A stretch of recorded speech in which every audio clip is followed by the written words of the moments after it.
Isang mapagpalang araw po ang aming hatid sa inyo mga kapatid mula po sa Ambaking Pabo Farm. For today's video, nagkataon po na naglagay po ako ng sako dyan sa likod. Nakikita nyo. Ayan, may sako po dyan sa likod para harang sa init. Pagtaka ako, may pabo dito na naglagala-gala sa likod.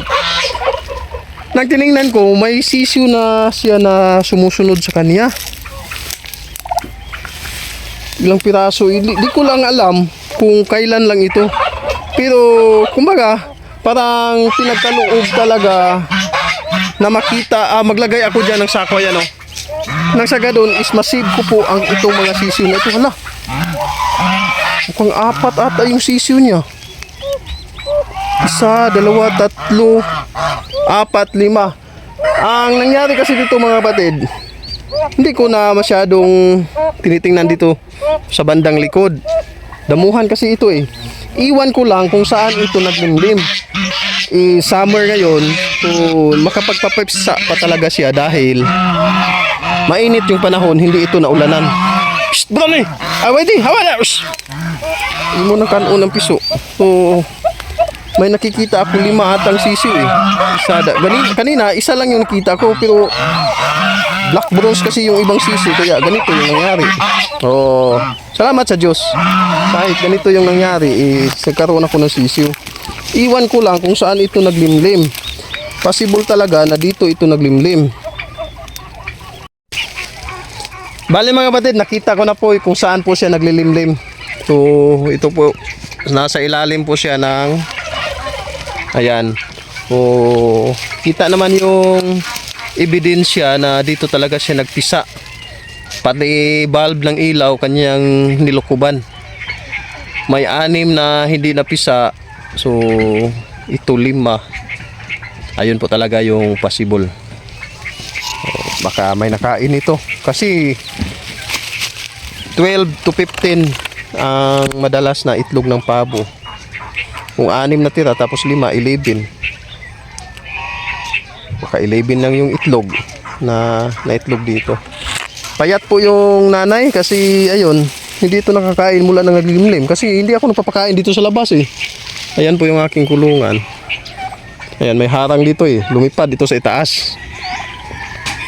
Siguro kukunin ko itong itlog. Titingnan ko, i-igkandling baka kung sakaling may mapisa pa nito. Ito na sila mga kapatid, sobrang payat po ni Mama Turkey. Tapos yung kanyang mga sisiw, pansin ko rin na lagpas na ito sa tawag dito. Mga 2 araw na ito na walang inom, walang kain. Payat po sila. So, salamat sa Diyos dahil ayun, parang pinagkaloob talaga na mapunta ako sa bandang likod para maglagay ng sako.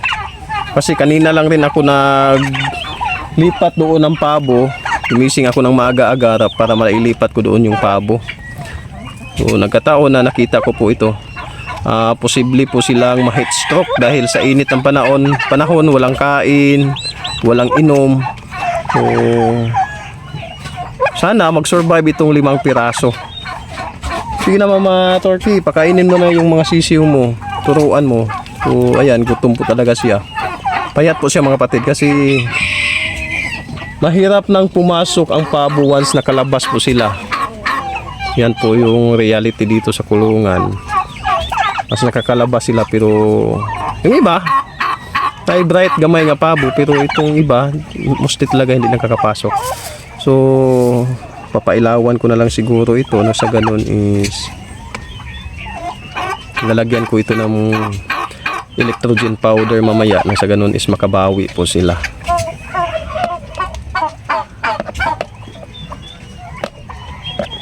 Kawawa. 5 piraso. Doon ko po sila nilagay. Ang nangyari kasi kanina mga kapatid is naglilipat ako ng pabo dito. Ayan, naglipat ako ng pabo dito. Madaling araw ako naglipat. Dito ko nilagay itong mga pabo na ito. Tapos ayun nga, naglagay ako ng sako, yung sako na yon. Doon sila sa gilid, doon sa likod ng gansa. may nakita akong isang sisiw. Tapos ayun, doon yung nanay. Kaya ayun, doon na po yung nagsimula, yung nag-video ako kanina. Ilagyan ko kasi na sako para yung sikat ng araw sa madaling araw sa umaga is hindi sila masyadong mainitan. So, nangyayari talaga yan mga kapatid nung nagsisimula ako, yun, kasi mga native turkey. Pero nang nag-upgrade na po ako, hindi naman yung masyadong nangyayari. Ngayon na lang uli. Pero ayun nga, salamat sa Diyos dahil na-save ka natin. Sana lang makabawi sila ng lakas kasi ayun, ramdam at kita ko talaga na payat yung nanay tapos yung kanyang sisiw is ayun. Kumbaga, malapit na maubusan ng tubig sa katawan. Kaya ganun yung kanilang kalagayan. Bali, ayun, dahil sa labas sila, yung mga sisiw na yun is tawag dito, isasama ko na lang sa nanay. Mayroon naman kasabayan yun doon na mga sisiw andun sa bahay. Pero survival kasi yung nangyari sa kanila. Maganda yung kanilang banding. Nakasurvive sila sa daga. Daga talaga yung problema eh. So, ayun nga, may isa doon sa itlog na natira, hindi nakalabas. So, ibig sabihin nun, baka iniwanan yun ng nanay kasi sinamahan niya yung mga anak. Kaya't ayun, kulang sa init. Hindi ko na lang kinuha yung mga itlog na andun kasi possible po talaga na wala na yun. Dahil mga baka 2 araw na yung naiwanan ng nanay. O 3. Kasi nga yun, yung paa ng mga sisiw is parang tawag dito, parang tumuyo na. Ayun po yung palatandaan na sobra na po sila sa walang inom na tubig at walang kain. Ayan. Kaya po mag-survive ng sisiw ng 2 araw mga kapatid na walang inom, walang kain kasi nga ayun, mayroon pa pong laman yung kanilang mula sa itlog, mayroon pa po yan silang kakayahan na mabuhay kahit hindi nakainom na 2 araw. Pero itong sa kanila parang tuyo na yung kanilang paa eh. Mama Turkey, bigyan mo, pakainin mo yung mga anak. Pero baka natakot lang yung...